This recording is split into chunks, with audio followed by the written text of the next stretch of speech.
Welcome back. Ratings agency Moody's Investors Service has downgraded South Africa's state-owned utility Eskom following the lowering of the country's credit rating last week and said the outlook for the power company was negative.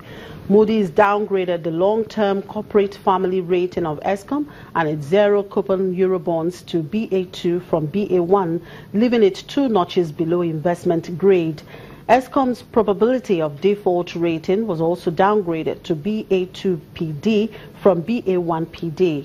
Moody's downgraded South Africa's credit rating on Friday but kept it at investment grade with a negative outlook, citing a recent cabinet reshuffle and reduced growth prospects for an economy mired in recession. And in Ghana, the annual consumer price inflation fell to 12.6% in May from 13% the previous month.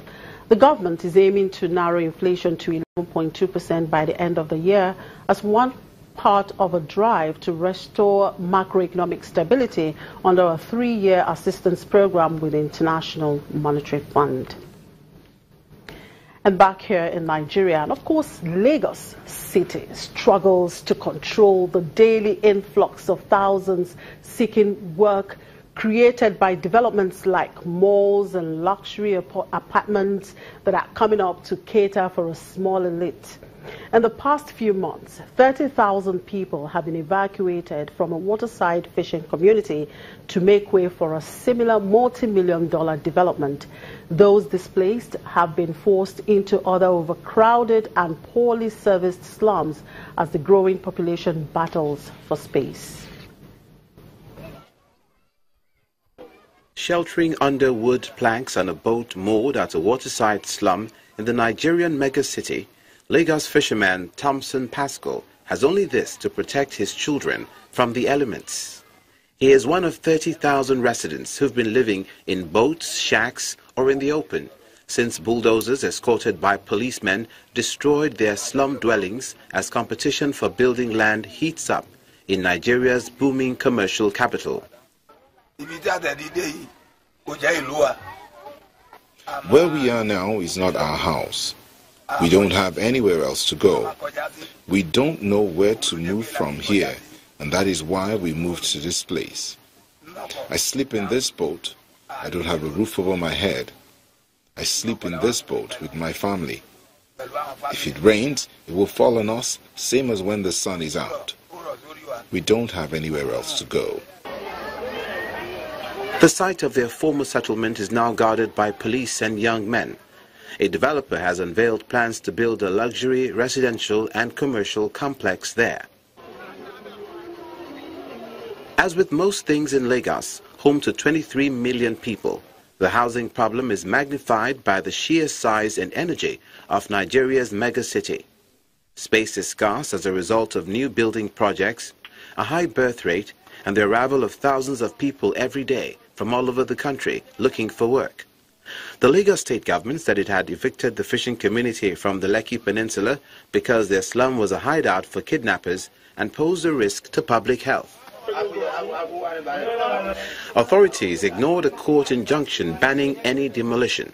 Those evicted ended up in another slum in Lagos, where locals struggling themselves to survive amidst recession don't want any competition.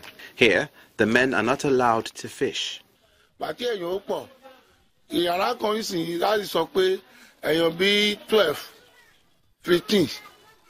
We are too many now. For instance, 12 to 15 people sleeping in a small room apartment. It's too much. Our rooms are not so big. I and other community leaders held a meeting which was based on this issue. If the government says they are not ready to relocate the refugees in my community and time is not given for their relocation, we shall have no other choice than to chase them away from our community. A Lagos construction firm has announced plans to build an eco-friendly business city for 44 billion naira in the area. If you see the way Lagos State government is going about grabbing, waterfront for the rich, it's almost as if the Lagos State government is trying to push away the poor from, even the poor fishermen that have been in such communities. It's almost as if they're trying to push them out, and which is truly not fair. Thousands of job seekers pour into Lagos every day from across the country. Nigeria's population is set to nearly double to 400 million by 2050, making it the third most populous country in the world after China and India, according to the United Nations estimates. And in Uganda, Congolese refugees fleeing war have not only found refuge there, but are also working together with local communities under a savings and loan program that allows members to save and borrow money. The group also runs a fish farm to boost members' capital. This group of farmers is headed out to fish in Lake Ramwunga in western Uganda. They are members of the Savings and Loan Association made up of Congolese refugees and some people in the community living here.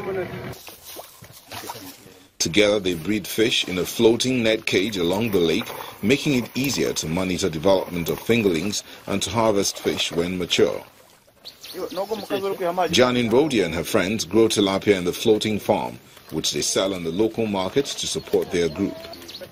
With access to loans, members are able to invest capital in businesses like shops and farms. The project is supported by various United Nations agencies which provide equipment for the fish farm, while group members take turns to feed and harvest the fish. After I joined the group, I was able to buy a pig. It immediately gave birth and I was able to build a proper house.